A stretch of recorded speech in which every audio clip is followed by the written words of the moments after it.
Deuteronomy 29. Follow the terms of the covenant. These are the terms of the covenant the Lord commanded me to make with the people of Israel and Moab. The terms were added to the covenant he had made with them at Mount Horeb. I sent for all of the Israelites. Here is what I said to them. With your own eyes you have seen everything the Lord did in Egypt to Pharaoh. You have seen what he did to all Pharaoh's officials and to his whole land. With your own eyes you saw how the Lord really made them suffer. You saw his miraculous signs and great wonders. But to this very day the Lord hasn't given you a mind that understands. He hasn't given you eyes that see. He hasn't given you ears that hear. He led you through the desert for 40 years. During that time your clothes didn't wear out. The sandals on your feet didn't wear out either. You didn't eat any bread. You didn't drink any kind of wine. The Lord did all of those things because he wanted you to know that he is the Lord your God.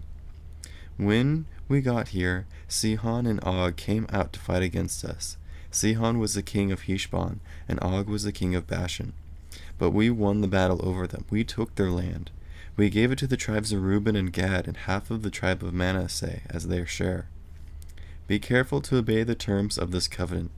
Then you will have success in everything you do. Today all of you are standing here in the sight of the Lord your God. Your leaders and chief men are here. Your elders and officials are here. So are all of the other men in Israel. Your children and wives are here with you too.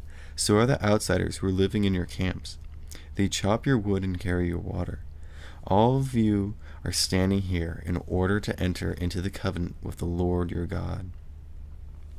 He is making the covenant with you today. He is sealing it with an oath. Today he wants to show you that you are his people and he is your God. That's what he promised with an oath to your fathers. He promised it to Abraham, Isaac, and Jacob. I'm making this covenant. I'm sealing it with an oath.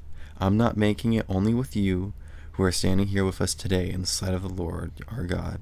I'm also making it with those who aren't here today. You yourselves know how we lived in Egypt. You also know how we passed through other countries on the way here.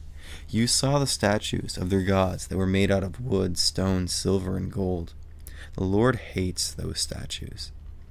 Make sure there isn't a man or woman among your families or tribes who turns away from the Lord our God.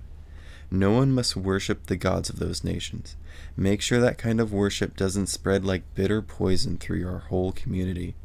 Some people who worship those gods will hear the oath that seals the covenant I'm making. They think they can escape trouble by saying to themselves, "We'll be safe even though we're stubborn and go our own way." But trouble will come on them everywhere in the land. The Lord will never be willing to forgive those people. His burning anger will blaze out against them. All of the curses I've written down in this scroll will fall on them, and the Lord will wipe out their names from the earth. He will find those people in all of the tribes of Israel and give them nothing but trouble. That will be in keeping with all the curses of the covenant. They are written down in this scroll of the law. Even your children's children will see the troubles that have fallen on the land. They'll see the sickness the Lord has brought on it. People who come from countries far away will also see those things. The whole land will be burned up.